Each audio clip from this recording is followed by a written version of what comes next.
Boa tarde a todos. Falando novamente isso para poder ir para a gravação do YouTube. A gente vai comentar com vocês hoje, dando continuidade naquela linha da disciplina, né? Então a gente começou a disciplina com a ideia de entender um pouco melhor como o ensino chegou onde ele está, a estrutura que levou as organizações, as maneiras que ele foi dimensionado, estruturado, planejado, até a gente chegar nas estruturas das universidades do dia de hoje, passando por todas as questões legais. A gente deu uma pausa nessa linha, a gente abriu uma segunda linha de pensamento, que é a questão de como o ser humano, cognitivamente falando, como é que ele funciona. Então, quais são as nossas limitações, o que, que nós sabemos, o que, que nós não sabemos. E desse gancho, aliado, a gente puxou a linha de como a gente aprende. E a gente começa a correlacionar várias dessas coisas com o que a gente viu da formação das universidades. A maneira que o pessoal criou as primeiras universidades lá na Grécia Antiga, na Roma Antiga, trazia um pouquinho da ideia de tentar buscar o conhecimento, tentar buscar o que, que é verdade, separar o que é verdadeiro do que é falso, entender como essas coisas funcionam. E existem melhores maneiras da gente estudar. Existem melhores maneiras da gente buscar essa mesma ideia que a humanidade vem buscando há tanto tempo.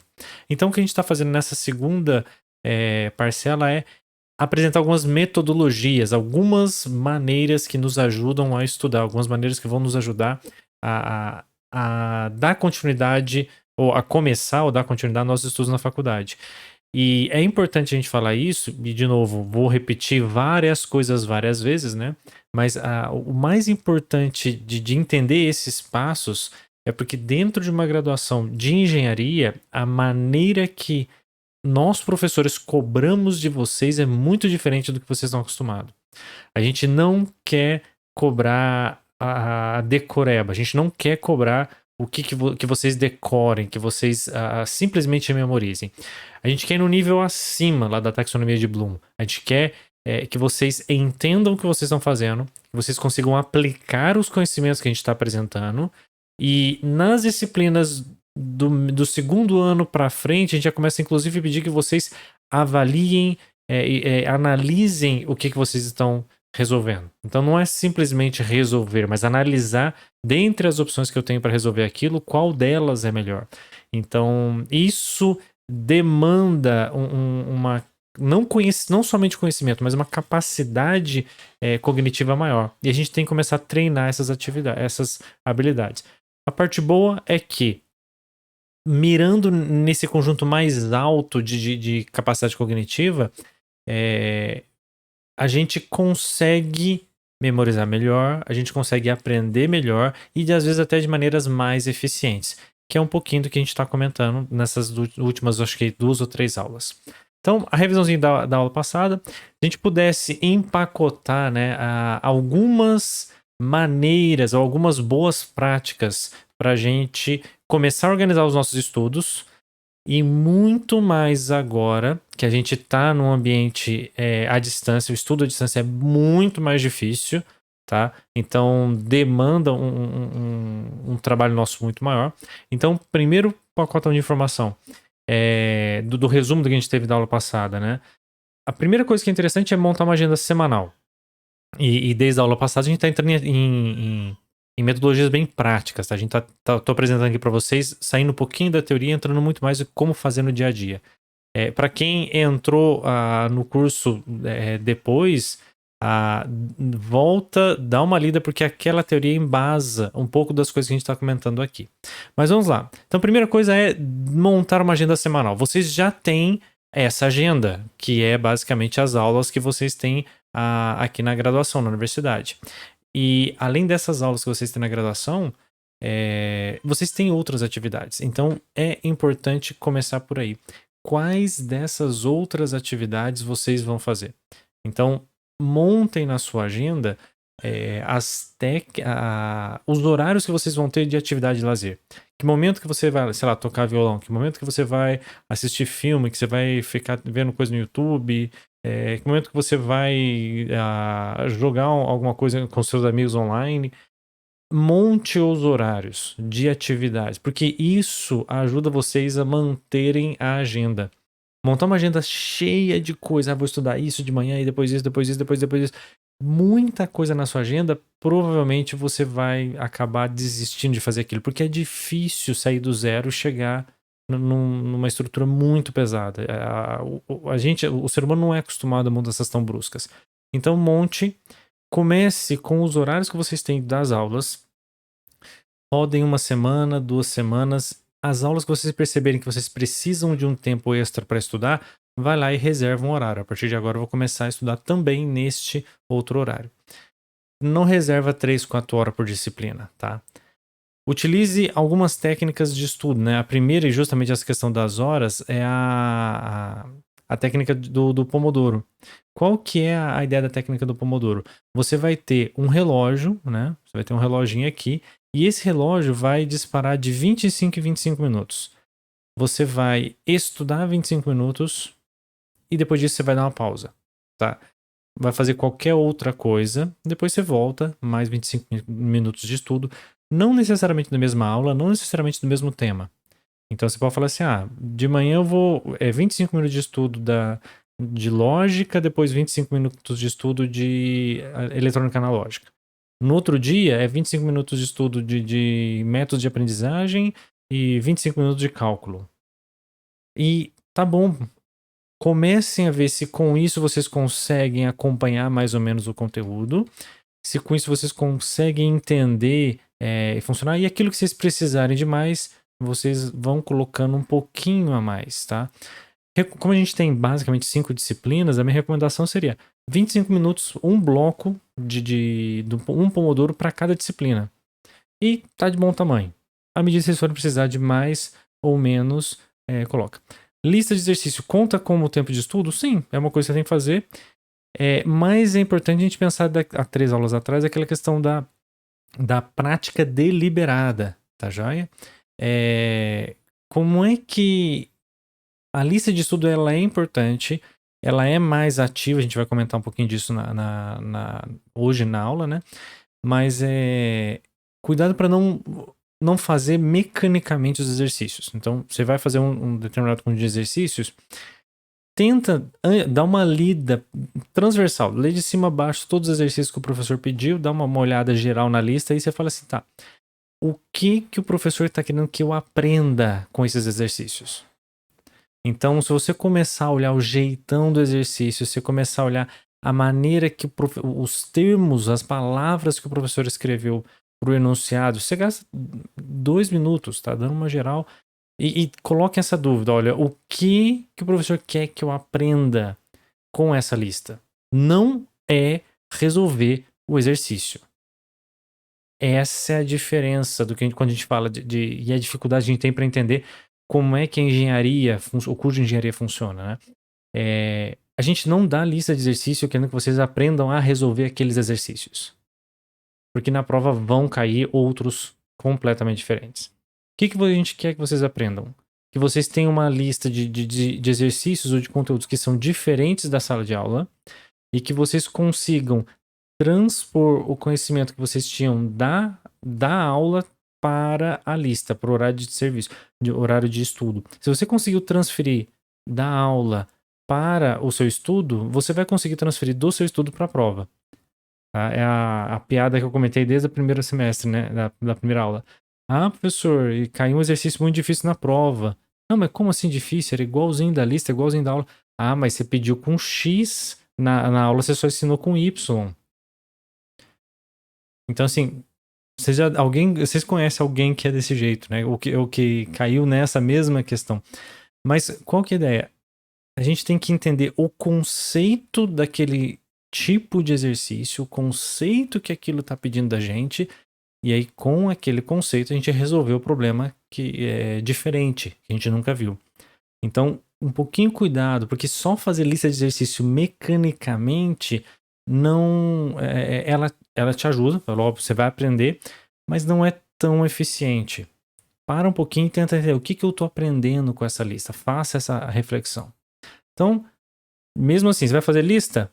Blocos de 25 minutos. Não gaste mais do que 25 minutos por vez. Ah, não terminei a lista, não tem problema. Para onde você tá, no meio do exercício, vai tomar uma água, vai conversar com teu pai, com a tua mãe, vai cuidar do teu irmão, vai fazer alguma coisinha, alguma coisa, vai ver um vídeo de 5 minutos no YouTube. Tem vários canais que são mestres em vídeos pequenininhos e interessantes, vai lá, dá uma vida, vê 1, 2, 3 vídeos e volta, pelo amor de Deus, né? Não entra no algoritmo do YouTube e fica até meia-noite assistindo, não. 5 minutos e volta. Se programe quantas vezes você vai fazer isso. Ah, não, vou fazer 1 pomodoro, 2 pomodoros, 3 pomodoros e tá de bom tamanho. A segunda coisa que a gente viu, que é interessante, é repetição espaçada. Então, eu fiz a lista, a não ser que você tenha que resolver para entregar para o professor, tem alguma métrica desse jeito, né? Não, ele só deu uma lista de exercícios. Não faz tudo. Faz metade hoje. E tá de bom tamanho. Semana que vem, você faz mais um exercício. Daqui 2, 3 semanas, você faz mais um exercício. O fato de você repetir aquele conceito de maneira espaçada, ele é muito interessante. Tem uma linha de teoria cognitiva que fala que o esquecer é bom pra gente aprender. Tá, não faz sentido nenhum. Quando eu comecei a ler o artigo também eu falei, não faz sentido nenhum. Mas qual que é a ideia? Se você sabe alguma coisa, eu fiz, tá, eu fiquei familiar com aquilo, de certo modo eu aprendi aquilo ali. Se você espera um tempo, você vai esquecer. Na hora que você vai fazer de novo, algumas coisas você lembra, algumas coisas você esqueceu. E aí você tem aquela dificuldade que você tem que parar e tentar lembrar. Esse esforço mental de parar e tentar refazer aquele caminho da floresta que a gente comentou na aula passada, né? Tentar refazer aquilo, tentar. Peraí, como é que era mesmo? Esse fato de lembrar das coisas que você se esqueceu ajudam a sedimentar de uma maneira muito mais forte do que só você pegar os slides e ler de novo. Então, esse não é o esquecimento, mas é esse esforço que a gente faz para sair do esquecimento que ajuda a gente a memorizar. Tá? A gente grava de maneira um pouco mais forte. Então, essa é a ideia da repetição espaçada. Dar tempo para a gente esquecer as coisas. E leia 30, recite 70. Ou seja, você vai estudar um material, alguma coisa, 30% do tempo você vai ler, você vai se habituar com aquilo, você vai entender aquilo, você vai tentar memorizar aquilo, mas 70% do tempo você vai recitar. E recitar não é ler em voz alta unicamente. Depois de lido, você fala assim, tá, o que eu li? Você conta pra você mesmo o que você leu. Porque vai ter uma hora que você vai travar. Peraí, agora o que aconteceu? Peraí, o Frodo tava com o Legolas. Não, ele tava com o Sam. Não, peraí, com quem que ele tava? Quer dizer que você não memorizou, você vai ter que voltar, vai ter que ler aquilo de novo. Beleza, terminou de ler pra memorizar. Aí você faz o segundo passo. Recite pra você mesmo. Faça esse esforço de resumir a história que você acabou de ler em 2, 3, 4 frases, né? Então, isso é um pequeno teste que já vai para o nosso último ponto, né? É uma maneira de você tentar se testar e garantir uma aprendizagem mais ativa. Uma das coisas interessantes do artigo que eu comentei da semana passada, mesmo sem feedback, isso é a coisa que eu achei mais surreal. Você fez um teste, você se testou. Não importa se você acertou as respostas ou não do autoteste. Você não tem uma resposta. Ninguém avaliou as suas respostas para falar se estão certas ou não. Imagina que essa seja a situação. Mesmo que ninguém te fale se você acertou ou não, você vai aprender mais do que se você não tivesse feito o teste. Porque é esse exercício de tentar relembrar e reescrever as coisas e rearmazenar. Então, o teste pode ser coisa simples do tipo, beleza, terminei. Quem que era o personagem principal do capítulo? Não, o que o cara fez? Como que funcionou? Ou cálculo, peraí, qual a função que a professora passou hoje? O que aconteceu? Ah, tá bom, então ela ensinou a limite, aquele pela esquerda e pela direita, 0 mais e 0 menos. Tá, e vamos fazer, em vez de 0 mais, 0 menos, vamos fazer um 1 mais e 1 menos. Em vez de tentar concentrar no 0 pelos dois lados, vamos tentar chegar no 1 pelos dois lados. Fazer essas pequenas modificações, criar pequenos... E aí a lista é muito legal. Você traz a lista e usa a lista como teste. Não é simplesmente, vou fazer porque tem que preencher. Não. Eu quero ver o que eu consigo fazer, como eu funciono. Só o fato de você fazer, mesmo que não tenha feedback, ajuda muito no teste. E uma série de motivos disso é por causa das questões dos métodos ativos de aprendizagem. Vamos falar aqui uns 60%, talvez, da aula de hoje, 40%, 60% da aula de hoje, um pouquinho da metade, ela seria uma ótima aula, ela é mais voltada para professores, tá? O que acontece? O nosso curso ele é extremamente baseado em métodos ativos de aprendizagem. No começo não, as aulas são um pouquinho mais tradicionais. Eu falando, vocês escutando, lista de exercício, matéria e prova. Mas à medida que o semestre começar a passar, vocês vão começar a ter atividades distintas. De maneiras um pouco diferentes de aprendizagem. Os laboratórios, daqui a pouco vocês vão perceber isso. Alguns de vocês já estão recebendo em casa kits eletrônicos e não tem como eu ir na casa de cada um e ajudar vocês a montarem. Então é um processo completamente ativo. Vocês estão desenvolvendo a experiência, fazendo a experiência e entregando o resultado. A gente está invertendo a lógica. Não é eu, professor, que estou ensinando vocês dentro de um laboratório. São vocês que estão aprendendo com as informações que eu passei. É a mesma coisa. Não, não é a mesma coisa. Tem uma modificação diferente e muita quando a gente vai olhar, por exemplo, em o quanto a gente aprendeu. Tá? Aqui tem uma pirâmide, né, de coisas que a gente pode fazer para tentar estudar. Tradicionalmente, o que a gente vai fazer para estudar? Ler. Não, eu vou ler. Vou pegar, vou ler informação, vou ler os slides, vou ler o livro, a referência, vamos fazer tudo isso. Depois de se você leu alguma coisa, depois de 2 semanas, você se esqueceu daquilo. Completamente. Tá? Sem... quer dizer, não é que depois de 2 semanas... depois de 2 semanas, você vai se lembrar, na média, em 10% do que você leu. Não importa se não, eu aprendo muito melhor lendo. Tudo bem, lendo 10%, depois de 2 semanas. Para as provas, a gente comentou isso. Se você estudar 5 minutos antes, ler tudo que for possível e vai para a prova, isso ajuda você a fazer a prova. Sua nota é melhor. Agora, se você tem uma prova depois de 1, de 2, daqui 3 semanas, ou esqueçam a prova. Se você vai trabalhar com isso na sua vida e essa informação vai ser importante para você no dia a dia, você quer ser um melhor profissional com aquilo, depois de 2 semanas você começa a não entender praticamente nada. Lembra da regra de ler e recitar? A gente sai de 10% para 70%. Essa é a diferença entre ler e recitar. Então, leia para se acostumar, não tem muito o que fazer, você vai começar a estudar o material dessa maneira. Só que intercale com períodos onde você vai... E não é só um falar no sentido de eu vou ler em voz alta. Não, é no sentido de faça uma apresentação, participe numa discussão. Então, é um processo mais ativo. Você tem que pegar aquele conteúdo que você teve, resumir na sua cabeça e explicar de uma maneira um pouquinho diferente. Esse é o falar ativamente. Então, a gente sai de uma abordagem extremamente passiva, que é leitura, ler, ouvir alguma coisa, ouvir um podcast, alguma coisa.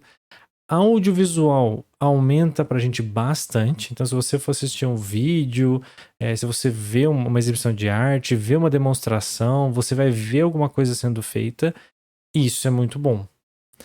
A gente começa realmente... Só que isso tudo continua sendo passivo, tá? Você simplesmente tá lá passivamente recebendo aquele conhecimento.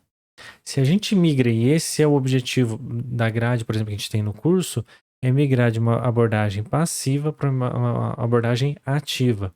Ao invés de simplesmente você ficar lendo, vendo a aula, fazer uma coisa, olhando o que está acontecendo, nós vamos fazer de verdade.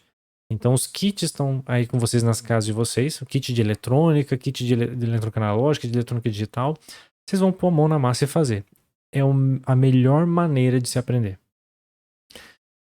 A gente também consegue fazer com simulação. A gente consegue fazer por uma apresentação, né? Ou fazendo uma palestra, uma participação.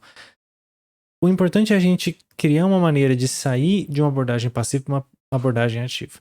Existem várias maneiras de fazer isso. Algumas delas, aí onde eu falei 40%, 50% da aula de hoje, dependem da postura do professor, de como o professor vai mudar, tá? Algumas não, algumas a gente consegue fazer. Então, a aula tem duas abordagens hoje. Primeiro, já começar a preparar vocês para o que vai vir aí ao longo do curso. Eu vou mostrar, acho que umas 2 fotinhas legais. E também apresentar algumas dessas ferramentas que vocês consigam fazer aí mesmo. Mesmo que o professor tenha dado uma aula completamente tradicional ou só subido material para vocês lerem, a gente consegue implementar algumas dessas coisas, vocês conseguem fazer algumas dessas coisas e vai ajudar muito a fixação do conteúdo, a gente aprender. Então, princípios do aprendizagem ativo, tá? O Barnes levanta pra gente 7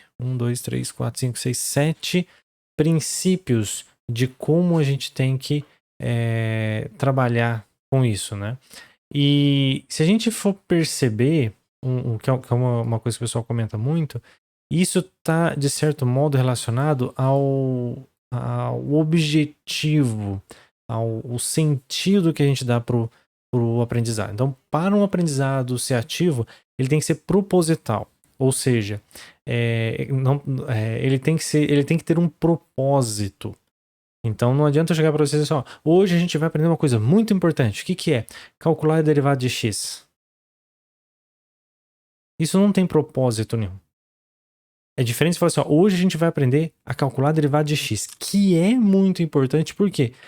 Porque na engenharia, todos os problemas que a gente vai tentar resolver, ou a grande maioria deles, podem ser modelados matematicamente. E o mundo real é um mundo regido por equação diferencial ordinária. Ou melhor, equações diferenciais, né? Que a equação da velocidade é uma equação diferencial, a equação da aceleração é uma equação diferencial. O mundo físico é regido... A realidade é assim. A maneira que a gente tem de descrever a realidade é através de uma matemática integrativa derivada. Então, o cálculo diferencial, integral diferencial, é que nos permite descrever o mundo. Se eu descrevo o mundo corretamente, eu consigo entender como ele funciona, e entendendo como ele funciona, eu consigo entender como é que eu mexo nele para ele chegar no ponto que eu quero. Então, um capacitor guarda energia, beleza? Um resistor gasta energia. Como é que eu vou juntar um capacitor que guarda energia e um resistor que gasta energia? Vou pegar, juntar esse... Tá aqui, ó. Você vai fazer um desenho bonitinho. Como é que eu pego um resistor que vai gastar energia e um capacitor que guarda energia e transformo esses dois caras num relógio?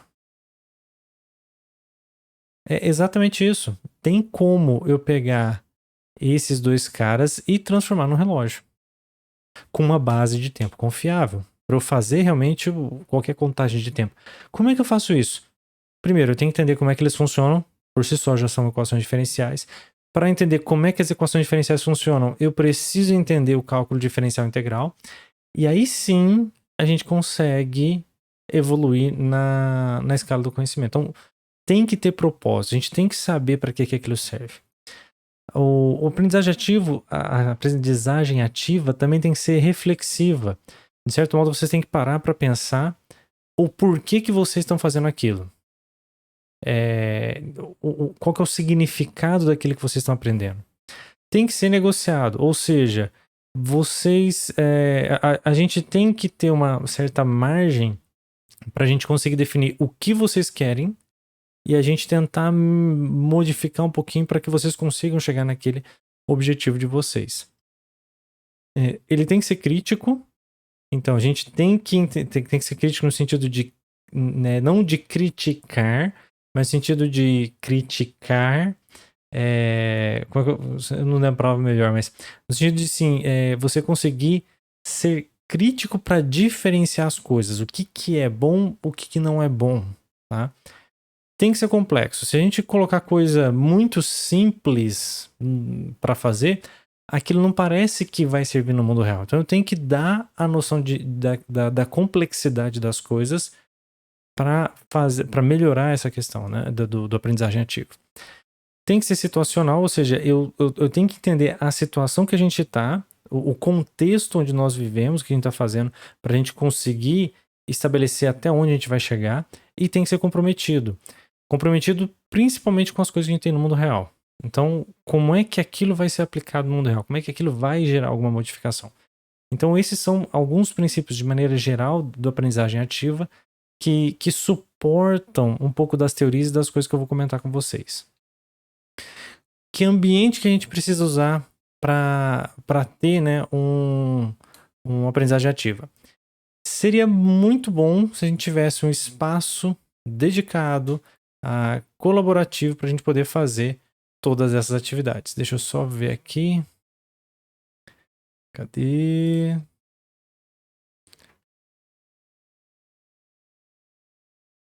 Rapidinho. Olha que coisa bonita. Essa aqui é uma sala que ficou pronta hoje. Recebi a foto do nosso chefe aqui da Unifei hoje de manhã. Hoje de manhã?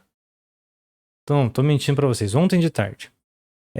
Esse é um espaço com essa ideia colaborativa. Que a gente consiga trabalhar com vocês no espaço de maneira que os times tenham uma certa definição, a gente tenha flexibilidade de modificação, a gente consegue promover de uma maneira mais orgânica a questão de aprendizagem com as pesquisas, as pessoas pesquisarem. É que aqui não tá na foto, que o pessoal, por causa da reforma, tá terminando ainda, né? Mas a gente tem 8 conjuntos de computador e televisão que fica para cada um dos grupos. Então, cada um dos grupos tem lá a sua televisão gigante, no 40, 50 polegadas. Você vai lá, pluga o teu laptop para todo mundo trabalhar e pesquisar ali. Uma mini sala de reunião dentro da sala de aula. A gente consegue encorajar, então, o desenvolvimento de vocês com as habilidades interpessoais, com a questão colaborativa, e isso ajuda a integrar conhecimentos prévios e conhecimentos novos. Sim, estou desesperado para a gente voltar presencialmente e poder usar um espaço como esse, principalmente com o ar-condicionado. Né? Aqui em Itajubá, no verão, a gente precisa, e eu estou torcendo para esse cara também ser aquecedor no inverno. Mas um espaço legal para a gente é muito bom, para a gente desenvolver melhor o aprendizado ativo. E essa é uma das 3 salas que nós temos. Essa está pronta, quer dizer, acabou de ficar pronta. Deixa eu ver se eu acho a fotinha. A outra já está pronta faz 1 ano. Essa outra aqui, o mesmo estilão, as cadeiras e tal, bem parecidas. Mas é um espaço um pouquinho já mais organizado, já com as televisões que vocês estão vendo ali no fundo, que é um espaço que nos permite fazer isso. E tem uma terceira sala que está terminando ainda de ser construída, deve ficar pronto agora. Se tudo der certo, vocês vão fazer muito uso desses espaços também. Mas o espaço físico é uma coisa importante que a gente colocar. Sim, aqui é tudo no bloco I, tá? Tudo no nosso instituto. Os pilares, né? Os pilares da aprendizagem ativa.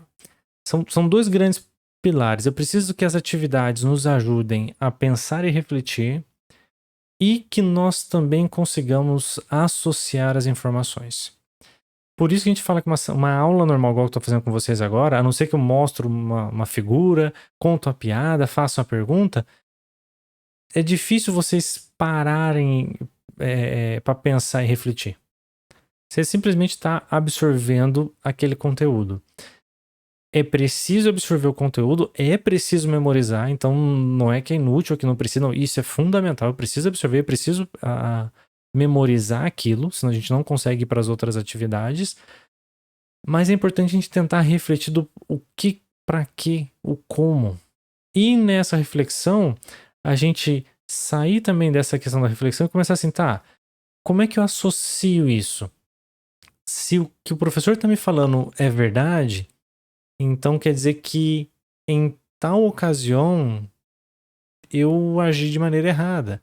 Ou se ele está falando que isso é verdade e eu conheço alguma coisa, peraí, será que não tem alguma correlação entre essas atividades, entre essas questões, entre as duas ideias que eu estou tendo? Então, isso é uma coisa importante para a gente fazer, associar as informações. Vamos primeiro, pilar, pensar e refletir. Tem sete grandes ideias que a gente pode fazer, né? E a gente vai passar rapidinho por cada uma delas. Então, primeiro, a gente precisa ter uma linha de raciocínio mais profunda. A gente não pode simplesmente olhar um pacote de informação e falar, tá, isso aí é isso aí. Não, mas como aquilo chegou naquela situação? Por que é daquele jeito? Quem que inventou? Quem que tentou fazer diferente e deu errado? Quem que tentou fazer desse jeito e deu certo? A gente precisa parar de receber só uma determinada informação e falar, não, tranquilo, isso aí tá tudo certo. Eu trabalho um pouquinho eu tenho duas grandes áreas de pesquisa, uma delas é a questão de usabilidade, e dentro da disciplina de usabilidade, a gente fez um trabalho uma vez com o pessoal do Corpo de Bombeiros, que eles estavam querendo comprar um desfibrilador cardíaco, né? E aí o que eles fizeram? Falaram assim, olha, eu quero comprar um que vai gerar menos erros para os meus usuários, para eles usarem. Que o pessoal use melhor, que seja mais fácil de usar. Essa é a ideia da usabilidade. Beleza.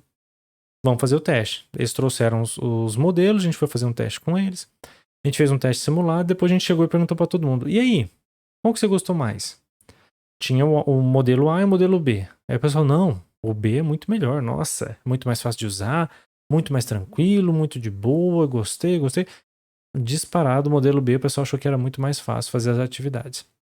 Quando a gente foi compilar os resultados, no modelo B, eles cometeram um erro. Eles administraram um choque no momento que não poderia administrar choque. Por um erro de interpretação do que estava aparecendo na tela. Eles administraram choque errado no paciente que seria um paciente pediátrico com o dobro da intensidade que deveria inicial para administrar o choque. Cometeram erros. Por quê? Porque a interface tinha algumas questões, tinha alguns detalhes, mas o que acontece? No equipamento A ninguém cometeu aquele erro. Por quê? Porque o equipamento A era muito mais chato de usar, tinha muito mais trava, tinha muito mais ok. Então, todo mundo gostou muito mais do equipamento B, mas é um equipamento que gera uma certa segurança. Se a gente for somente pelo valor superficial, pergunta para todo mundo, e aí, qual que foi que você gostou? Ah, é o B, vão comprar o B. Se o meu corpo de bombeiros, se os meus bombeiros gostam de usar o B, por que eu vou comprar um que eles não gostam?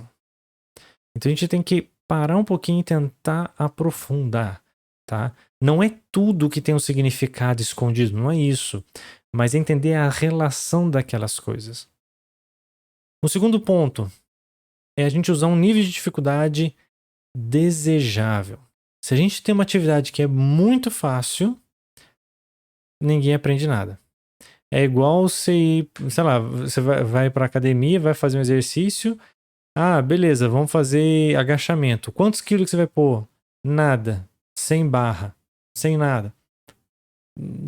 A não ser que você já seja um senhorzinho de uns 50, 60, 70 anos, que o próprio peso do corpo já é uma resistência grande para a musculatura que ele tem, é uma coisa. Mas se você tem 18, 19, 20, 25, 30 anos de idade, agachar sem peso, óbvio que é um exercício, talvez aerobicamente funcione, mas para hipertrofia não vai resolver. Então, muito fácil não gera resultado. Fica entediante até. Muito difícil, a gente não consegue fazer, então você não aprende. A mesma ideia da academia. Se você colocar peso demais, você vai ter lesão, e o tempo para recuperar aquela lesão, você vai perder todo o avanço que você fez. Então a gente precisa dosar a dificuldade. Normalmente, como é que os professores fazem isso? A gente libera uma lista que eu tenho os primeiros exercícios muito fáceis, e aí se você não conseguiu fazer de cara, talvez você tenha uma deficiência prévia, então é bom bater um papo com o professor. E os últimos são quase impossíveis. Por quê? Para falar, meu amigo, se você resolver isso aqui, fica tranquilo que você já passou, você já está muito além do que a gente esperava. E aí você tem aquela grande maioria que está no nível de dificuldade mais ou menos razoável. E aí você consegue também saber mais ou menos em que ponto que você se encontra. Provocar o efeito de geração, no sentido de eu conseguir criar informações importantes. Então, não basta eu armazenar informação na cabeça e eu não conseguir recuperar aquilo, mas eu tenho que recuperar de maneira coordenada, organizada, eu tenho que gerar essas memórias de informações que são mais relevantes. Tem toda uma linha de técnica com os artigos aí para quem quiser seguir nessa linha.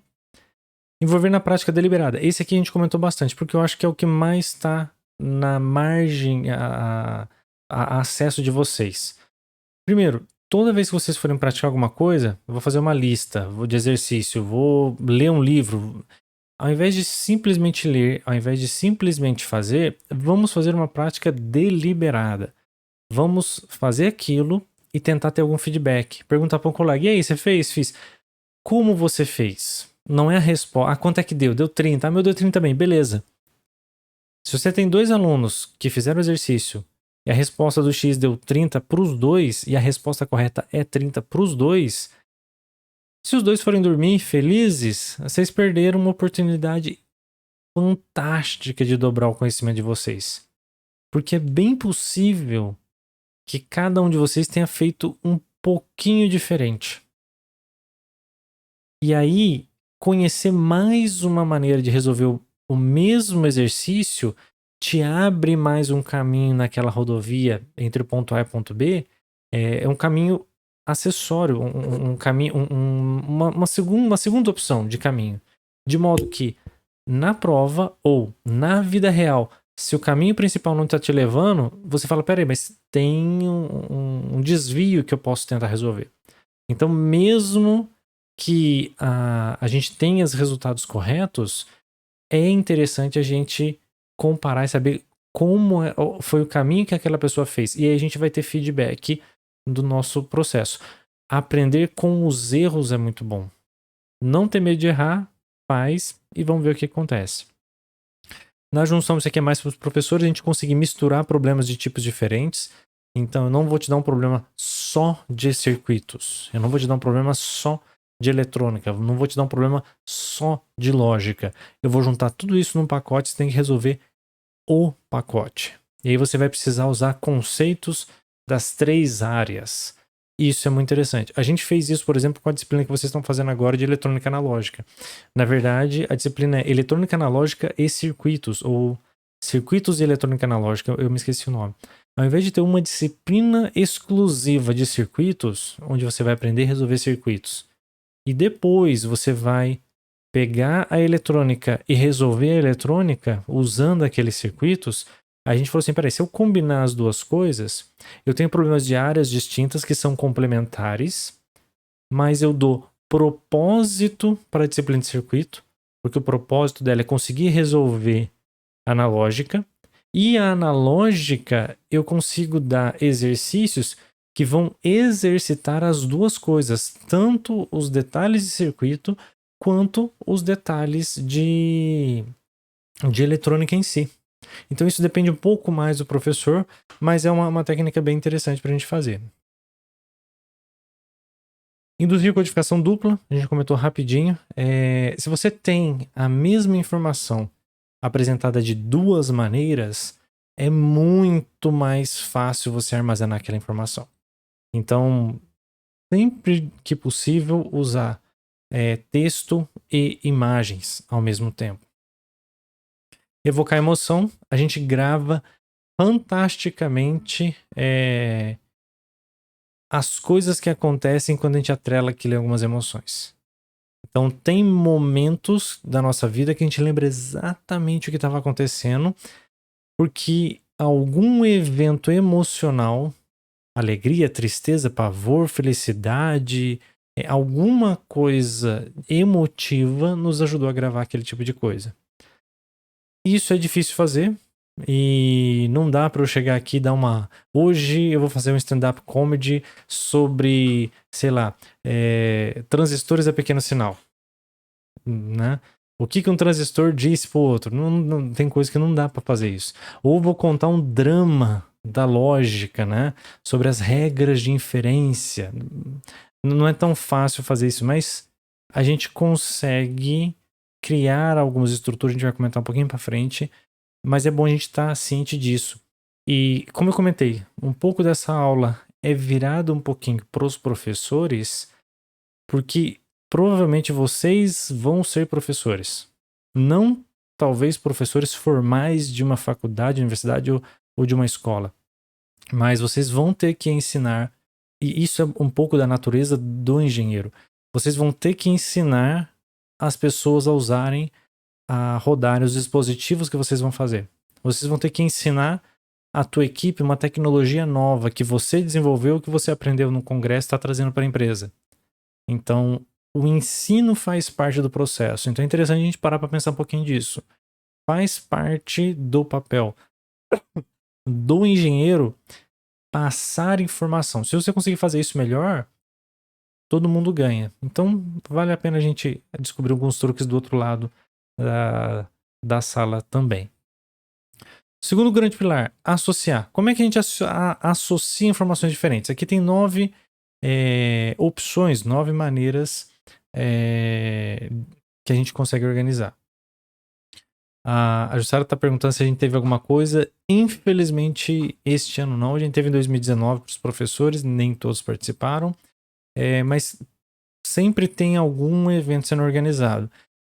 Esse começo de ano foi um pouquinho mais turbulento por causa do SISU ter atrasado, começo de aula.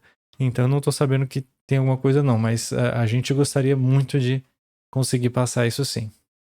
Promover o agrupamento. Para a gente poder associar informação, uma primeira ideia interessante é agrupar em pacotes. E a gente consegue armazenar muito mais as informações quando elas estão organizadas em unidades, em pacotinhos, em estruturas. Então, é o exemplo que eu dei na aula anterior, né? Eu não decorei as 12 competências. Você perguntar para mim, Rodrigo, quais são as 12 competências de engenharia eletrônica?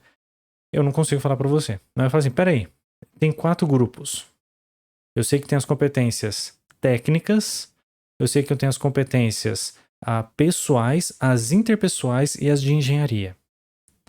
E aí, a partir do momento que eu agrupei, eu falo, beleza, nas técnicas eu tenho matemática, física e química, eu tenho hardware, tenho software, tenho instrumentação, tenho conectividade. Nas pessoais, eu tenho autoaprendizagem e eu tenho trabalho em equipe. Nas interpessoais, a gente tem a capacidade... Nas pessoais também tem gestor de projeto, organização. Nas interpessoais, comunicação e trabalho em equipe. Eu acho que eu pulei alguma da outra, então. E, por fim, vou fazer de conta que deu tudo certo, né? Por fim, as de engenharia é a capacidade de projetar alguma coisa e a capacidade de projetar para alguém, que seria a ideia de usabilidade, né? Isso tudo, grande parte disso a gente tirou da norma que o governo emitiu, né? Em 2019. Então, na hora que você começa a agrupar, a dar significado, é muito mais fácil você conseguir armazenar e associar essas informações. Construir associações prévias, então tudo que vocês estão recebendo de novo, de informação nova, e é muita coisa, a gente precisa colocar um gancho em alguma coisa que a gente já conhece. Não tem como você aprender uma coisa nova completamente distinta de tudo que você conhece. Tá? Não, é muito difícil. Então a gente precisa ter informações prévias. E todo mundo tem informação prévia. Então, o que você já sabe? E aí eu vou utilizar isso para a gente conseguir conectar no conhecimento naquele conhecimento que está vindo. Então, às vezes, você está escutando alguma coisa e você não está entendendo, tem que parar e falar assim, o professor, esse curso está estruturado, segundo a BNCC, seja lá o que isso quer dizer. Mas a gente está pedindo nos cursos coisas que vocês deveriam saber. O que será que está faltando? Vai, bate um papo com o professor, não entendi nada. Explica para mim. Provavelmente o professor vai começar a explicar cada vez mais, vai falar assim, olha, nesse ponto aqui você ainda não tá entendendo? Não, então a tua falha não é mais aqui, a tua falha é lá atrás.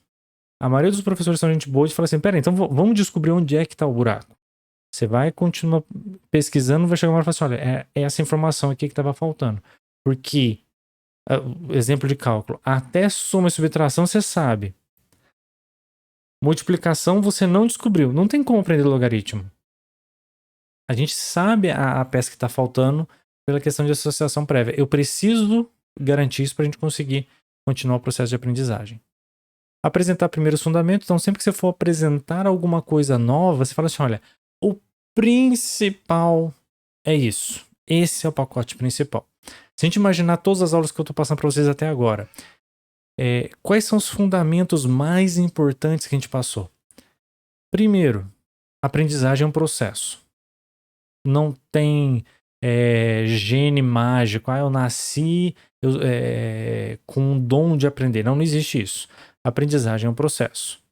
Segundo, o ser humano é uma máquina horrível. A gente tem limitações surrealistas.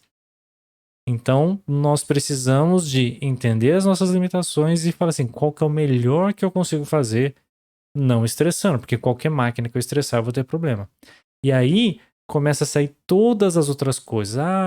Por causa da falha do ser humano disso, a gente consegue primeiro fazer tal coisa. Por causa disso é importante a gente ter uma base, a gente criar uma memória bem sedimentada e depois você ir colocando memórias associadas àquela. Alguém já viu aquele... não sei se vocês já chegaram a ver aquele filme que tem os 5 personagens, são os sentimentos. E aí roda dentro da cabeça da menina, e aí ela cresce um pouquinho, eles mudam de cidade. Divertidamente, em português. Isso, ó, eu descobri antes de colar aqui, tá? Divertidamente. Recomendo vocês assistirem, tá? É muito legal, o filme é bem interessante. E eles trazem uma ideia que é legal, que são assim, as memórias base. As memórias base são aquelas mais fundamentais do ser humano.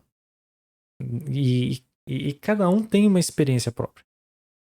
Todas as outras, elas estão apoiadas nelas, que são memórias que a gente faz. Então, eu preciso entender qual é o meu fundamento.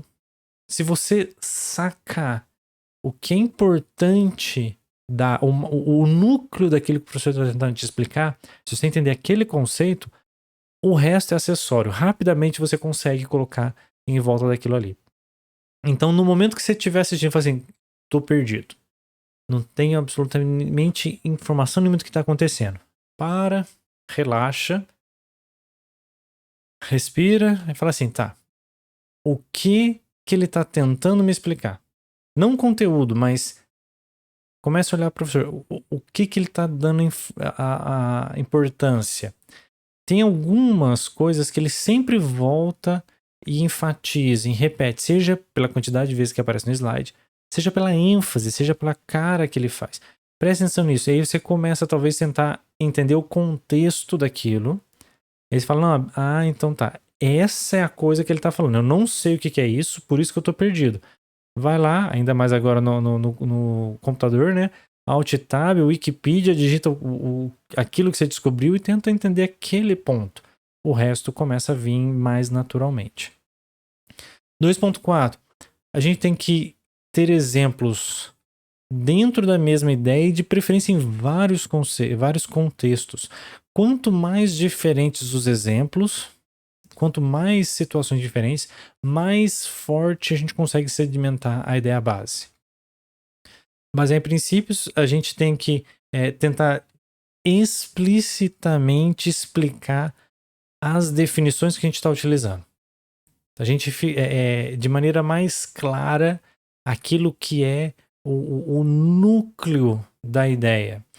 E aí, desse núcleo, a gente vai evoluindo para outros mecanismos ou fatores. Criar encadeamentos associativos, pegar aqueles lá atrás, no 2.1, aqueles pacotes de informação e falar o seguinte: como é que isso tudo se relaciona? Como é que a gente tem essa sequência de atividades organizadas? Qual é a história? Se você conseguir contar uma história daquilo, é muito mais fácil também a gente guardar cada um daqueles pedaços de informação. Usar práticas passadas, a gente já falou isso, né? Da aula passada, mas basicamente é dar espaço para a gente esquecer, a gente conseguir esquecer para ter um trabalho para relembrar, e o trabalho para relembrar vai sedimentar mais firme na nossa memória. Trabalhar em contextos diferentes, então, olha, vocês vão trabalhar, por exemplo, Ampiop, né? Vocês devem ter a primeira aula agora ou vão ter na semana que vem. Amplificador operacional, para que serve? Amplificador operacional é um triângulo mágico. Entra 2 sinais, sai outro sinal. Para que usa isso? Você pode fazer operação matemática. Você pode fazer estrutura de decisão. Se a temperatura for maior, se ela for menor. Você pode fazer sistemas de controle. Tem várias coisas que você consegue fazer com aquela mesma ideia inicial. Quanto mais lugares diferentes você puder usar aquela ideia, mais fácil a gente sedimentar, continua sendo sedimentar aquela informação. E evitar interferência, né? Tentar sempre no meio das apresentações, no meio da sequência das suas ideias, quando você vai falar alguma coisa, criar algumas dicas, algumas pistas para o cara que estiver completamente perdido, ele consegue recuperar naquele momento. Então você criar alguns pontos onde você recupera um pouco das informações que você passou, faz um pequeno resumo, ou você deixa claramente que você está mudando de tema, e aí você fala, olha, se você esqueceu até aqui, você não conseguiu pegar aqui, tudo bem. Depois você estuda, mas volta a prestar atenção, porque daqui para frente é um tema novo, na mesma linha, você vai conseguir acompanhar. E é mais ou menos essa ideia. Agora, terminou conteúdo, parte teórica, e aí, como é que eu ponho isso para funcionar? Né? Já utilizando essa ideia de incorporar pista de recuperação. Beleza. Esse monte de informação que a gente teve, como é que a gente põe para fazer? Ou seja, se você estava dormindo até agora, a hora de acordar, né? Toma aquela água. Se você está deitado na cama jogado, posicione na posição um pouquinho melhor porque agora a gente vai encontrar o segredo, né? Nem tanto, mas quais as técnicas a gente pode fazer que nos ajudam a trabalhar com isso. Uma primeira técnica extremamente difundida é a aprendizagem baseada em projeto. Isso aqui é pro lado na verdade, da instituição. A instituição tem que criar uma disciplina, uma ideia e requisitar de vocês esse projeto. Normalmente, esse projeto é um desafio aberto, uma pergunta aberta. É um projeto que não tem a melhor resposta. Não dá para responder, não dá para fazer de maneira ótima, tá? Porque ele é aberto. Então é uma coisa do tipo, olha, eu preciso que vocês façam um medidor de pressão. Montei aqui, esse aqui é o medidor de pressão mais preciso do universo, tá? Não tem medidor melhor que esse. Legal. Quanto custa? 5 fígados. Não dá pra pagar. É muito caro, mas é o melhor do mundo. Não serve. O outro fala assim, não, olha, esse daqui é o mais barato possível. Mas a medida dele é bem ruinzinha. Os dois têm usos. Às vezes a gente precisa de medir muitos lugares. Se a gente tiver uma precisão mais ou menos, tá de bom tamanho. Às vezes eu preciso fazer uma medidão muito precisa, mas eu não estou preocupado em pagar o custo.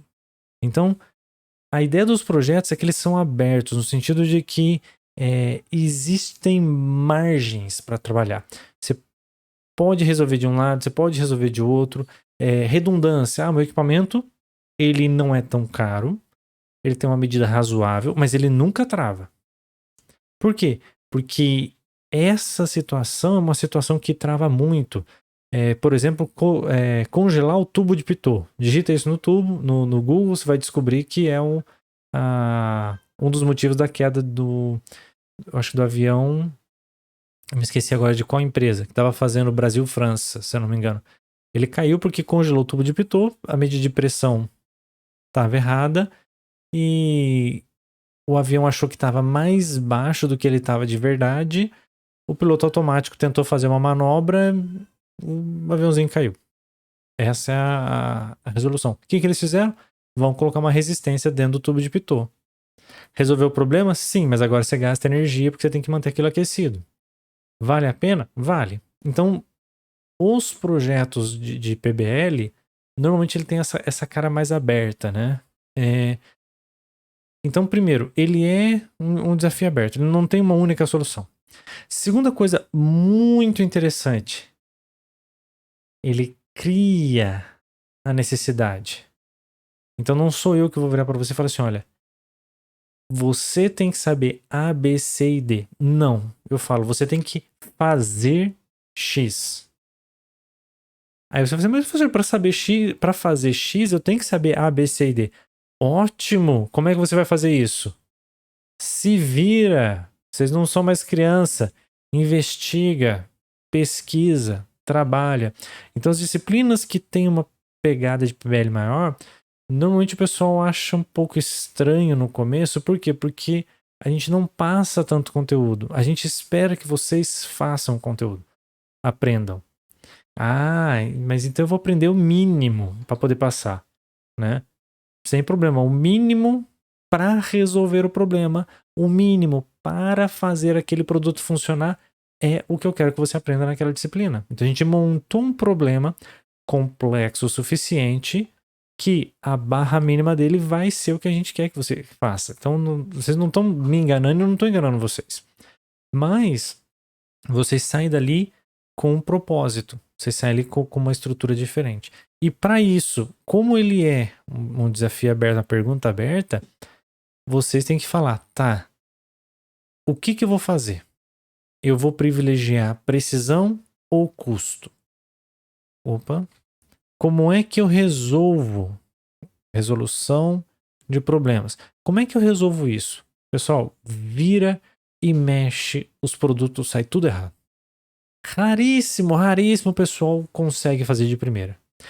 Tá, deu problema. Como é que a gente resolve? Todas elas são trabalhos em equipe. E não é um trabalho em equipe do tipo, você faz, nós dois assinamos. Não. Tem um trabalho para 3 pessoas, ou para 2, ou para 4 pessoas, dependendo da disciplina. Se um não fizer, o produto não sai.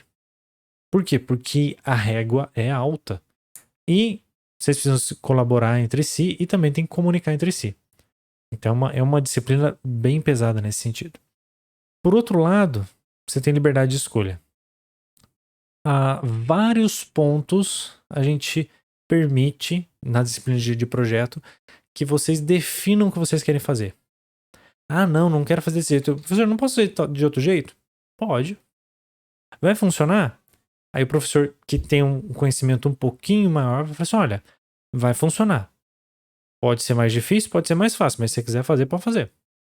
Vai dar mais trabalho, vai dar menos trabalho, mas essas são as opções. Qual você quer escolher? Então, a gente tem uma certa liberdade.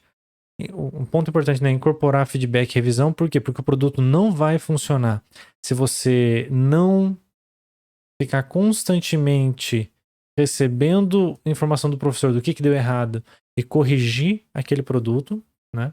E por fim, uma das técnicas importantes é que o produto seja apresentado publicamente. Nem que a apresentação pública seja para a sala, mas aquilo tem que ser apresentado, que ela tem que funcionar. Essa é a disciplina que vocês vão fazer no segundo ano. Ela vai começar então daqui 1 ano e 4 meses, mais ou menos, né? No meio do segundo ano de vocês. E vocês vão terminar essa disciplina no meio do terceiro ano. Ela, na verdade, são 2 disciplinas. Uma vocês vão fazer o projeto do hardware, na outra vocês vão colocar o software que está rodando aí dentro. Isso, eu não digitei produto eletrônico no Google e peguei uma foto. Isso daqui é uma foto de um produto que os alunos da Engenharia Eletrônica da Universidade Federal de Itajubá fizeram 2017, 2018, eu não me lembro. Mas é que a equipe que fez, eles tinham uma câmera dessas Nikon, bonitona, né? Bateram uma foto bonita e falaram assim, vou começar a usar ela. Mas com um pouquinho de conhecimento, vocês começam a perceber que realmente tá lotado, parece fantástico, mas tem bastante coisa errada. Vocês estão vendo esse barramento de pinos aqui? Ele deveria estar aqui embaixo. Não sei se vocês enxergaram agora por causa da cor da tinta, deixa eu mudar. Ele deveria estar aqui. Tá vendo essa fita vermelha? Essa fita vermelha é onde esse barramento devia estar conectado.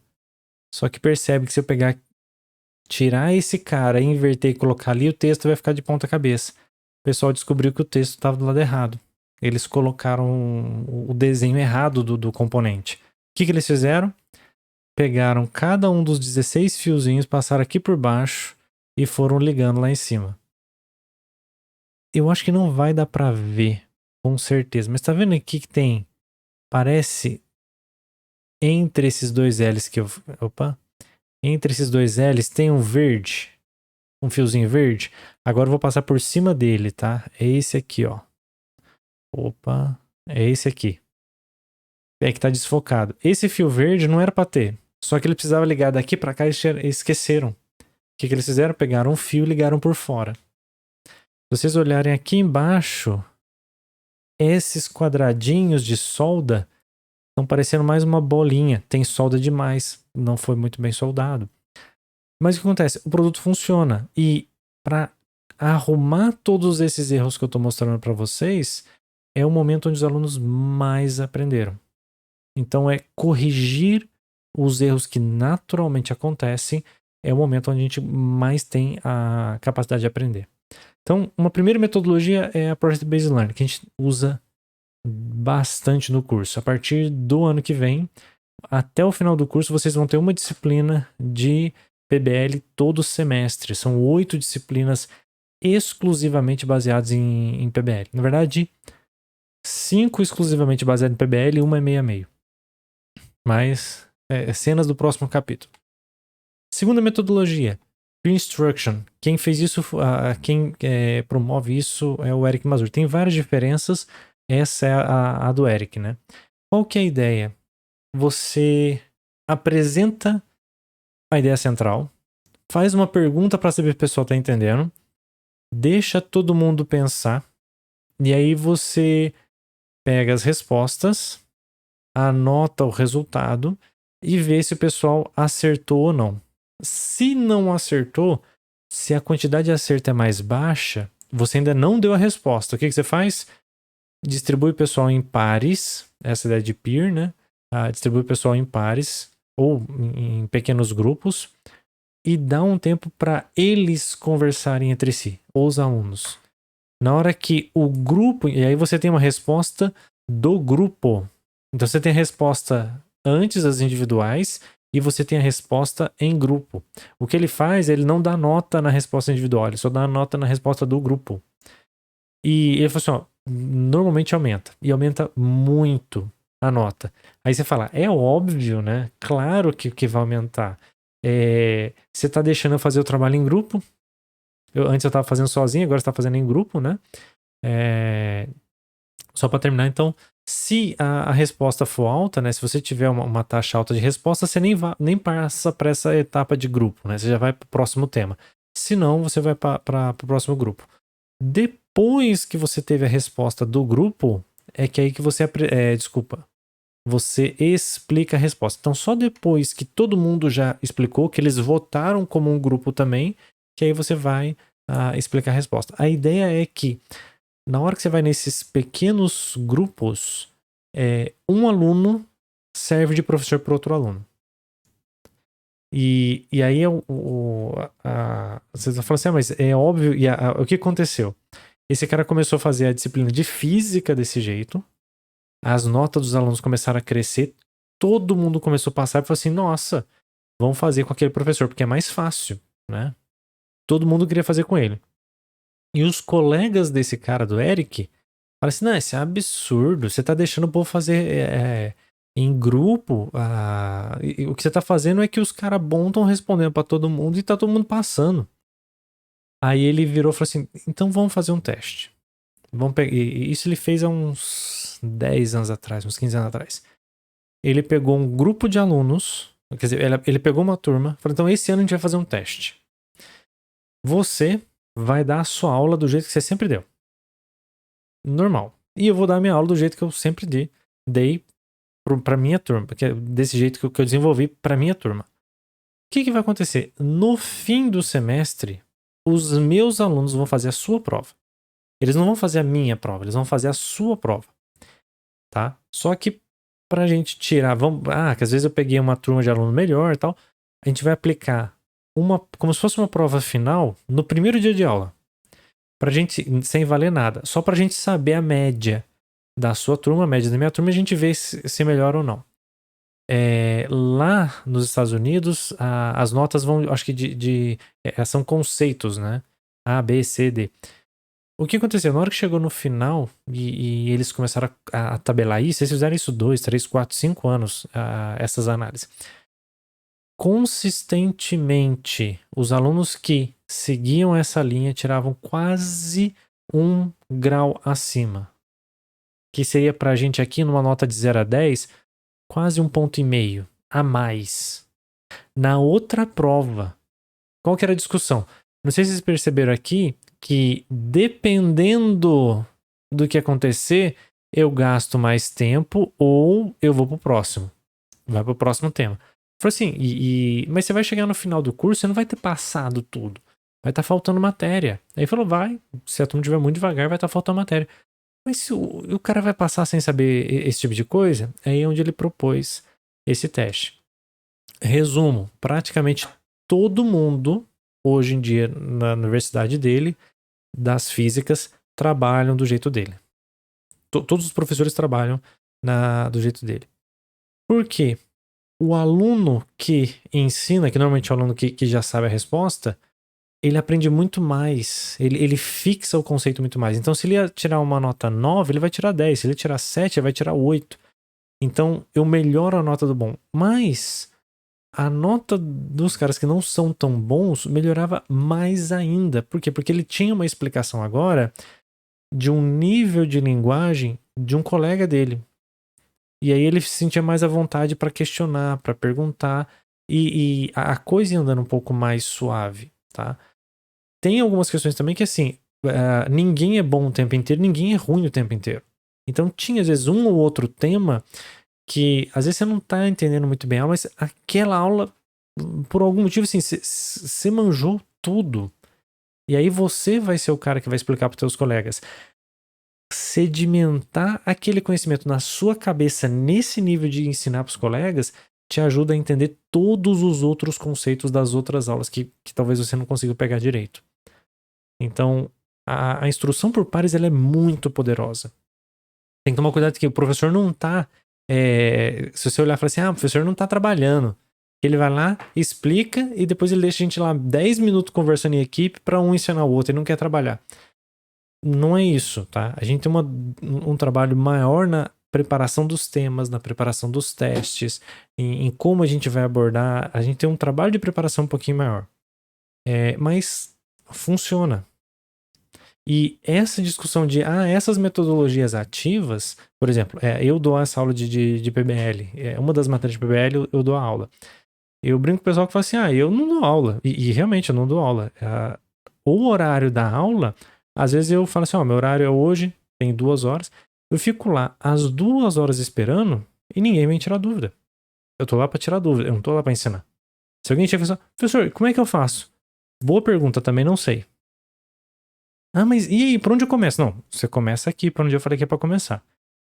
Tá bom, mas como é que eu faço isso? Não sei quais são as opções. Então eu tô mais como um tutor para gerenciar e ajudar vocês a desenvolver a atividade do que fazer de verdade. E aí você fala assim, mas desse jeito você está trabalhando menos.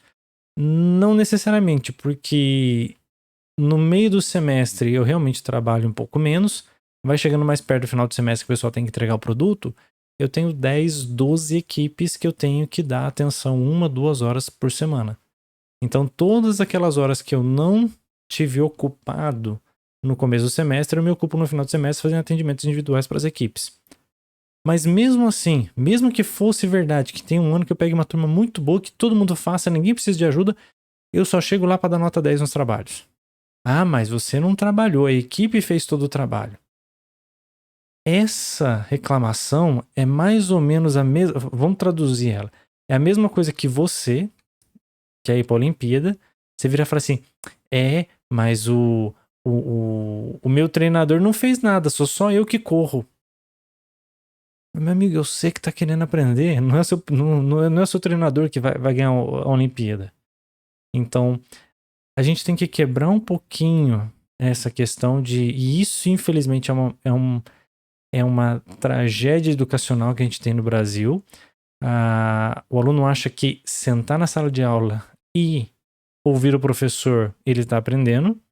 E o professor acha que se ele cuspir todos os conteúdos nas 2 horas que ele tem, ele está ensinando. Tá? Isso é um problema para os dois lados. Se a gente não consegue resolver o outro lado, vamos pelo menos tentar resolver o nosso, né? Então, eu preciso trabalhar. Eu que tenho que correr. O técnico não vai fazer isso. Então, a ideia do pre-instruction é legal. Como é que a gente pode fazer? Vocês conseguem fazer isso para qualquer disciplina. Mesmo que o professor não faça isso, depois marquem grupos, tá? De estudo. Em vez de estudar sozinho, monta um grupo. Lembra lá da agenda? Olha, tal hora a gente vai estudar tal matéria. Pega um colega que esteja animado. Fala assim, eu tô querendo estudar 2 da tarde. Quem mais quer estudar? Então, tentem achar algum colega, alguma coisa para bater um papo. E você faz essa conversa com ele. Vocês tentam fazer essa discussão e chegar na informação. Dá para copiar algumas das ideias do Eric. Detalhe que eu não comentei até agora, né? Você fala assim, mas essa instituição, o cara deve ser de uma universidade bem fundinho em quintal para poder inventar isso, né? Não, é só Harvard. A engenharia de Harvard hoje, a física deles, ela é inteirinha baseada em pre-instruction, em sala de aula invertida, em algumas outras técnicas de metodologia ativa.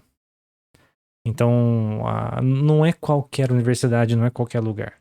E por isso que o pessoal achou muito estranho, né? O pessoal fala assim, não vai funcionar isso que você está propondo. E funciona. Isso é muito legal. Uma outra técnica interessante é a One Minute Paper. Qual que é a ideia? Você vai escrever 1 minuto. Você vai escrever um relatório de 1 minuto. O que dá para escrever em 1 minuto? 1 ou 2 frases. Então você vai assistir a aula, vai chegar no final da aula, você vai resumir o conteúdo em 1 ou 2 perguntas. E aí você apresenta para o professor ou para um colega para ver se aquela ideia central sua tá certa. Porque muitas vezes você vai fazer esse resumo, o cara vai falar assim, tá certo o que você falou, mas isso não é o mais importante do que eu falei da aula hoje. Então às vezes você pegou informações, mas você não conseguiu pegar o conceito principal. E tentar resumir em uma frase uma aula inteira não é nada trivial. Demanda um tempo, demanda um esforço considerável. Então, essa é uma ideia que é legalzinha que dá para fazer também. A minha preferida, a técnica de Feynman. Feynman é um ganhador de um prêmio Nobel, tá? De física. A física quântica, a relação quântica de transmissões ópticas, alguma coisa nesse caminho e eu não sei o que é. Mas ele tinha uma técnica para estudar e para ensinar. O Feynman, além de um bom pesquisador, ele era considerado um dos melhores professores da época, tá? Justamente porque eletrodinâmica quântica. Olha, alguém é bom de usar o Google. Tomara que não. Se você souber isso de memória, eu vou ser um professor muito mais feliz. Mas qual que é a ideia do Feynman? Ele era um cara fantástico. Tem videoaulas dele no YouTube, com a qualidade por causa da época, né? Mas é muito interessante. Ele é um cara muito bom, tá? de apresentar. E por que ele era um excelente apresentador? Ele era um excelente apresentador porque ele conseguia explicar coisas extremamente complexas de uma maneira bastante simples. De um nível que a pessoa vai entender. Tem uma série no canal do YouTube acho que é da NASA mesmo, acho que é da NASA, que eles pegam um especialista em uma área e pedem para ele explicar um tema em 5 níveis. Então coloca lá uma criancinha de 4 anos de idade. Aí sei lá, o professor, o Neil deGrasse vai chegar lá e vai falar assim, ó, explica a gravidade para espirrar. O Perra não consegue nem parar 5 minutos no sofazinho, né? Mas aí ele vai explicar o que é a gravidade pro menino. Depois ele vai explicar a gravidade para uma pessoa do ensino médio. Depois um graduado, um graduando em física. Depois um doutorando em física. E depois por um cara que a vida acadêmica dele é pesquisar sobre gravidade. Ou seja, ele vai conversar com alguém do nível dele. E é legal você ver como é que os bons, os vídeos, né? Tem uns caras que não são muito legais, não. Mas os bons, o cara vai subindo e os termos que ele usa. Ele não chega pro menininho lá de 3 anos de idade e vira e fala assim, olha, você já viu a relação dos corpos celestes em tamanho? Cara, não dá pra você chegar a falar isso. Agora, você pode chegar pro molequinho de 3, 4 anos de idade e falar assim, ó, você já viu as estrelas de noite? Ah, você sabe que tem planetas? Os verbos que você usa, a maneira que você explica, os conceitos que você explica, você reduz ele num nível legal. E isso é muito difícil de fazer. Mas se você fizer, você realmente sabe do que você está falando. Então, qual que é a técnica dele? Pegue um tópico, qualquer tópico que você quer estudar. Explique para alguém de uma maneira mais simples possível. Escreve a sua explicação. Escreve a maneira que você acha que vai explicar. Ou chama alguém, tá? A parte boa eu estava comentando com alguém que, segundo Tomás de Aquino, não existe o mal absoluto. Então, de tudo, a gente consegue tirar alguma coisa boa. A parte boa da pandemia, a gente consegue ter acesso à nossa família, às vezes em um tempo maior, a gente consegue conviver mais. Então, pega a tua mãe, pega o teu pai, principalmente se eles não forem da área. Sua mãe é dentista. Fala assim, ó, mãe, eu vou explicar para você o que é um amplificador operacional. Se ela não entender a sua explicação, você não entendeu o conteúdo. Simples. Então, se ela não entendeu, ou se você, na hora que você engasgar na sua explicação, você acabou de achar uma falha no seu entendimento. Porque às vezes você começa a explicar, não, o amplificador é uma peça eletrônica que pega informação do mundo real e me entrega uma resposta. Mas como é que eu faço? São 2 informações. Sabe, essa engasgada onde você está tentando processar a maneira de explicar é uma falha onde você não entendeu aquilo de uma maneira... Você não conseguiu entender os conceitos fundamentais daquilo. Então, guarda essa informação. Segundo, quer dizer, você identificou falha, então você vai tentar corrigir. Segunda coisa, depois que você terminou sua explicação, você fala, não, entendi, mas essa parte ou essa frase eu expliquei usando termos muito complexos, né? Não, vou pegar o caso do amplificador operacional. Não, o amplificador operacional funciona a teoria o circuito, a ideia dele funciona porque ele é um dispositivo ativo. Tá, circuito, dispositivo ativo. São 2 palavras que provavelmente o teu público não sabe, não conhece. Como é que eu reduzo a simplicidade disso? Tá? Tem hora que não dá para diminuir? É difícil. Afinal de contas, não é todo mundo que ganha o prêmio Nobel, né? Mas esses são 2 barras muito interessantes, tá? Vocês procurarem ver onde vocês estão engasgados e procurar ver onde falta uma explicação, onde você conseguiria diminuir. E nessa linha dessa pesquisa dele, ele falou assim, olha, o primeiro princípio é que você não deve se enganar. Mas você é a pessoa mais fácil de ser enganada.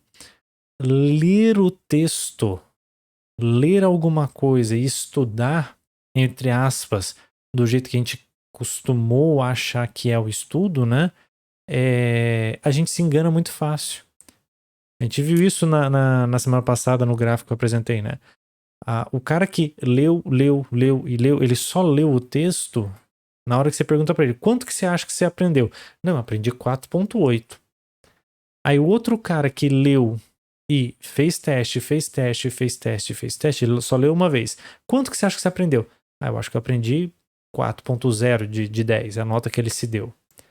Na hora que você aplica a prova, o cara que achou que tirou 3.8, na verdade tirou 2, 4.8 tirou 2, e o cara que achou que tirou 4, tirou 3.8, tirou 4.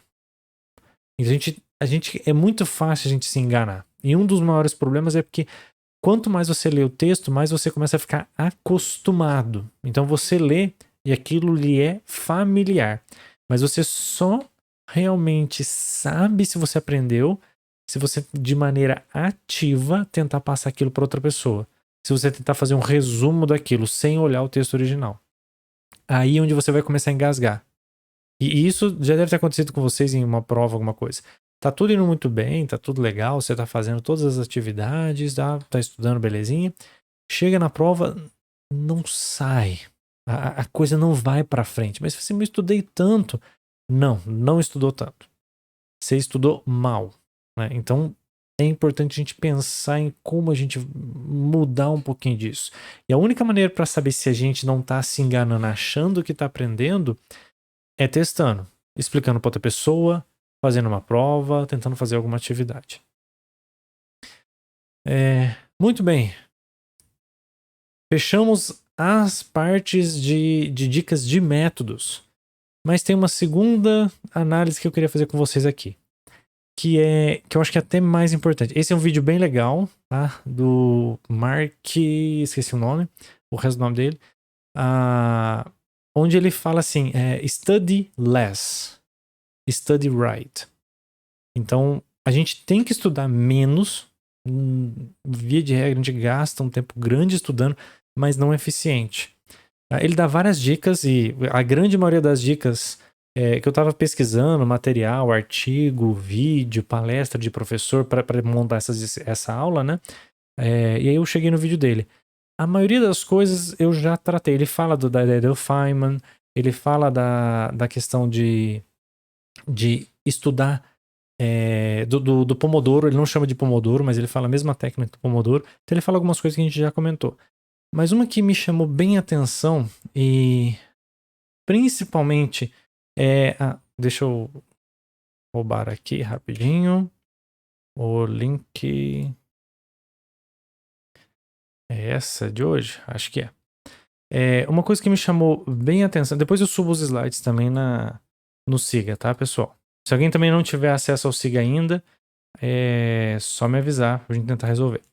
Então, uma das coisas que me chamou a atenção, e é muito pior agora na pandemia, que é o seguinte: onde vocês estão estudando? Então, quantos de vocês têm um espaço dedicado para estudo? Alguém? Se quiser escrever sim, eu. Levantar a mãozinha na reunião do Google Meet aqui. Não. Espaço dedicado. Esse é o meu sonho. É o meu espaço dedicado. Não é a minha sala que também serve de espaço de estudo. Não é o meu quarto que também serve de espaço de estudo. Não é a minha mesa de jantar que também serve de espaço de estudo. Não, eu tenho um espaço dedicado só para estudo. Então, tem alguns aqui que falaram, às vezes é o escritório da casa, às vezes usa tem um quarto sobrando em casa, uma coisa, mas contando aqui, algumas pessoas, eu acho que 3, 4. Não, então não é o caso. Por quê? Onde você estuda? Quem aqui estuda no quarto? Na cozinha? Na sala? Qual que é o problema? Qual é a função do quarto? É dormir. A função primária do quarto É dormir. Qual a função primária da cozinha? Imaginando que eu tô falando cozinha aqui no sentido de cozinha barra copa, sala de jantar. É comer. Qual a função primária da sala? É social. A função da sala é social. É você se relacionar com as pessoas que estão na sua casa. É você. Ou então. É quase lúdico, né? Você descansar, ver TV, ver rádio. Mas nenhum desses caras, a função primária é estudar. Qual que é o problema? Tá? Em alguns lugares.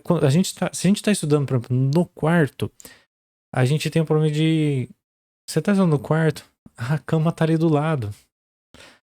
Quer saber? Eu vou só descansar um pouquinho. Já estudei demais, comecei às 4:30 da tarde, já são 4:32. Eu acho que eu mereço um descanso, né? Qual que é a função da cozinha? Como então você está estudando e fala assim,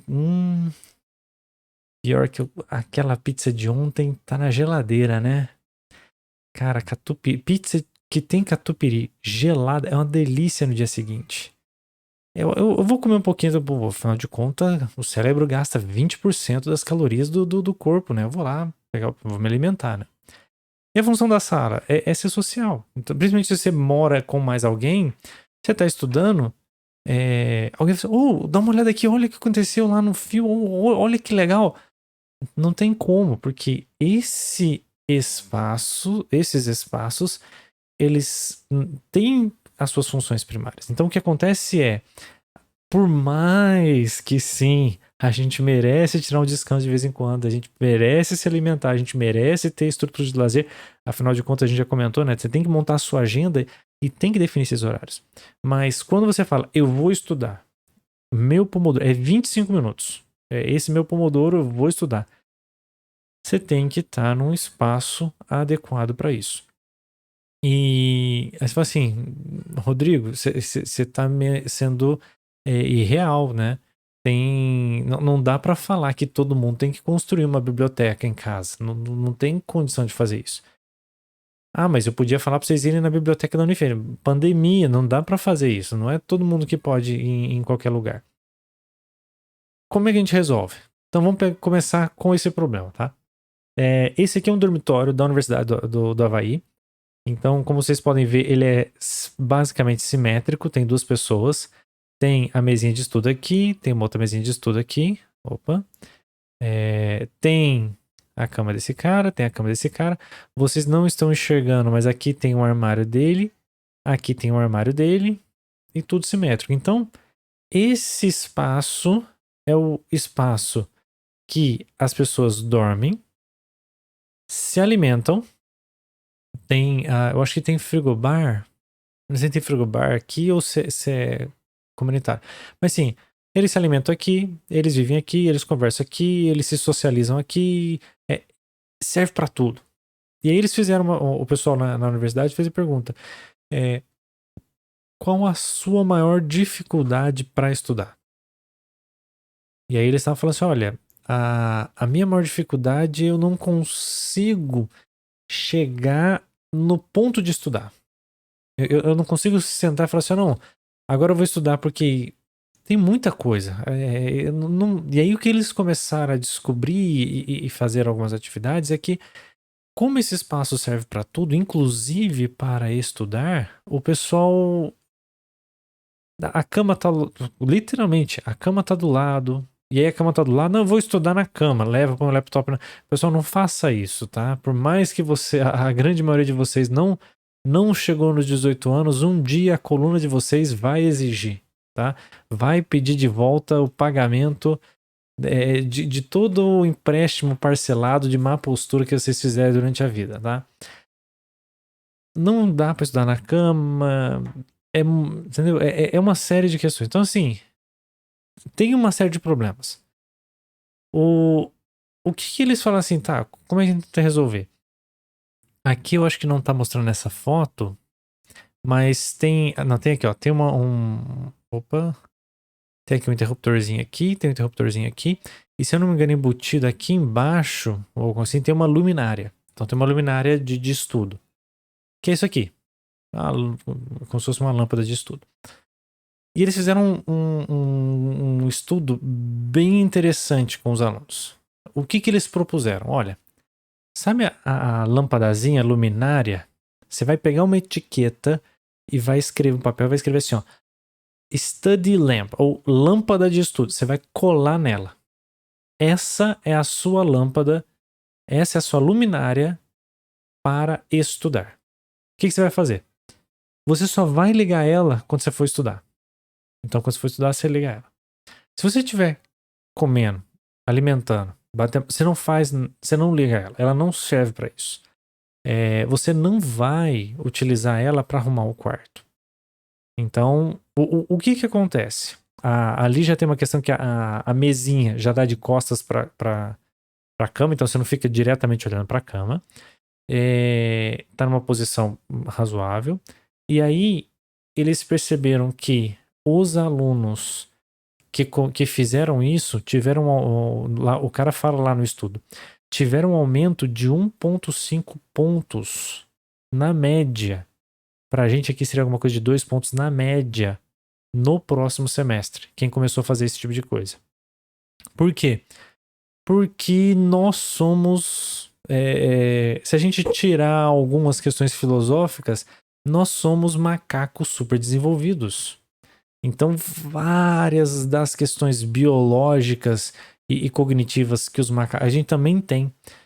Então, a gente associa tanto aquele espaço com o dormir que a nossa cabeça tem essa associação. A gente não consegue fugir disso. E por isso que a gente tem sono quando a gente vai estudar dentro do quarto. Porque aquilo está associado. Na hora que você tem uma iluminação, e iluminação é uma coisa que é muito discrepante para o ser humano, por causa que o ciclo dia e noite para a gente é uma coisa extremamente importante para a evolução, de maneira geral, isso dá um paradigma muito grande. Você muda. Como é que chama? O ciclo circadiano, se eu não estou falando bobeira. Você muda a maneira que a pessoa dorme pela cor da luz, por exemplo. Então, há vários lugares o pessoal usa luz mais avermelhada para não atrapalhar na hora de dormir e usa luz mais azulada quando quer acordar ou manter as pessoas acordadas. Então, a luz gera um impacto muito grande. Qual que foi a ideia deles? Todos os dormitórios já tinham uma luminária, então vamos fazer esse teste. E aí metade do pessoal eles propuseram isso e a outra metade falou para continuar do jeito que quiser, né? Eles tinham um grupo controle. E aí teve um aumento estatisticamente significativo. O que acontece? Na hora que você liga a lâmpada, mas tem que ser... Lembra dos 25 minutos de trabalho e 5 de folga do Pomodoro? Você tá no 5 de folga, você só vai dar um alt tab para ver YouTube, desliga a lâmpada. Não é estudo. É lazer, é bate-papo, alguma coisa. Então você literalmente segmenta essas duas coisas. Não, agora eu estou num espaço, tá? E se a sua casa é pequena, se você não tem como criar um cômodo para estudar, essa é uma ideia do vídeo que é uma ideia que eu achei bem legal, tá? Tem um estudo científico por detrás disso, tem os motivos que é interessante. 30, 40 reais com frete de qualquer loja online, mais 10, 15 reais, 50 reais você compra uma luminária dessa. E provavelmente você tem alguma jogada largada em alguma coisa. Mas a grande questão é criar esse cenário de falar assim, não, aqui agora, pro teu cérebro se acostumar, aqui é um ambiente de estudo. E aí você sabe que é aquilo. Antes de estudar, deixa tudo organizado. Porque a gente consegue perder meia hora só por organizar as coisas, né? A gente é muito bom em se enganar que a gente vai estudar. Não, vou estudar. O que você está fazendo? Não, tô pegando aqui os livros, tô colocando aqui porque eu vou precisar, tô pegando material, vou lá pegar, vou apontar lápis, vou pegar a lapiseira, mas tá faltando grafite. Você perde 3 horas se organizando antes de começar a estudar. Então, deixa tudo organizado. Beleza. Agora eu vou fazer? Vou. Vai lá, liga a lâmpada, estuda seus 25 minutos, desliga a lâmpada e vai fazer outra coisa, tá? essa rotina ajuda. Então, ter um ambiente de estudo. E aí é uma cadeira razoável, tá? Não tem não, professor, aqui em casa tá meio complicado. A cadeira melhor que tem é a da cozinha. De plástico. Vai estudar na cozinha. Só que aí você leva a sua lâmpada, põe lá na tomada, liga. Não, aqui eu vou estudar, beleza, é horário. Terminou? Desliga, leva pro quarto, guarda a luminária, mas tentem criar um espaço na casa para o estudo. E se for, não, agora é hora de estudo, agora eu vou levar isso aqui a sério, eu vou fazer essa estrutura, eu vou fazer essa abordagem, assim a gente vai caminhar nessa sequência. Essa é uma maneira bem eficiente, pensando pelos estudos. E é uma coisa relativamente barata que a gente consegue fazer. Tá? E a gente muda um pouco a maneira que a gente pensa nessas abordagens. Mas é importante a gente conseguir ter um mínimo de ambiente que não nos leve a querer dormir, a querer comer, a querer bater papo por 25 minutos. E aí, tá resolvido. Então vamos lá. O que a gente tem um resuminho da aula de hoje, né? Primeiro, a gente precisa ter uma componente ativa no estudo. Tá? As componentes ativas, qualquer metodologia ativa, ela vai melhorar a nossa lembrança a longo prazo.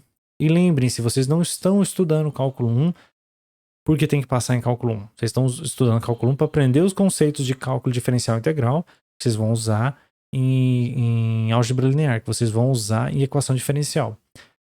Os conceitos de equação diferencial continuam sendo cálculo. Vocês vão usar eles em quase todas as análises de sinais dentro dos sistemas eletrônicos, principalmente através de Laplace.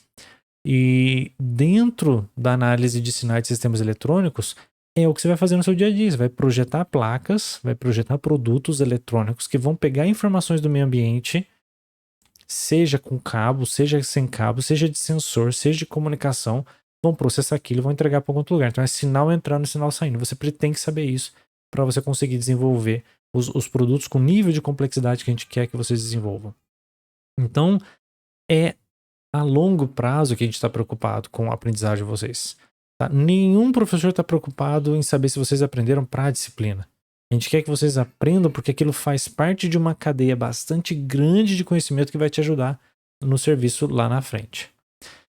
Além disso, as componentes ativas, elas permitem a gente desenvolver atividades cognitivas mais complexas.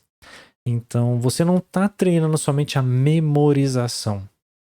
Quando você tenta explicar para alguém, né? Eu acho que por excelência, se a gente puder uma técnica para indicar, eu acho que a da FAI é mais legal, porque ela é simples, ela é legal, ela é social. Você pode combinar com algum colega e falar assim: olha, eu vou te explicar o que aconteceu na aula hoje, amanhã você me explica o da aula de amanhã.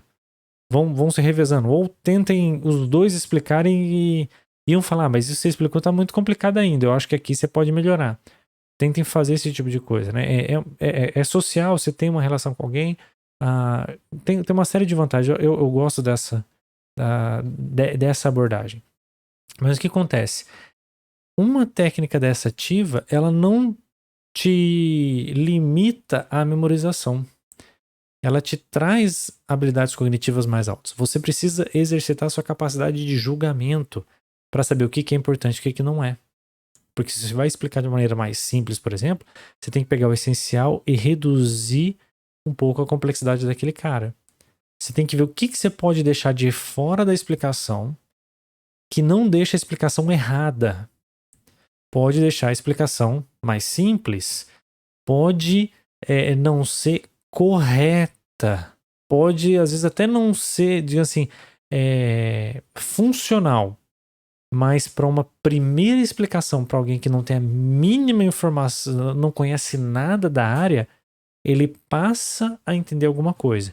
Depois disso, você pode ir explicando outras coisas com níveis de complexidade maior.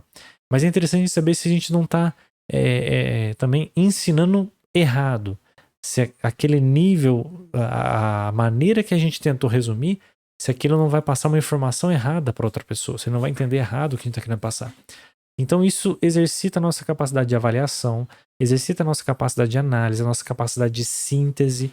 Então tem uma série de atividades que são mais de mais alto nível cognitivo do que a memorização que você vai estar trabalhando se você tiver essa ideia de componente ativo.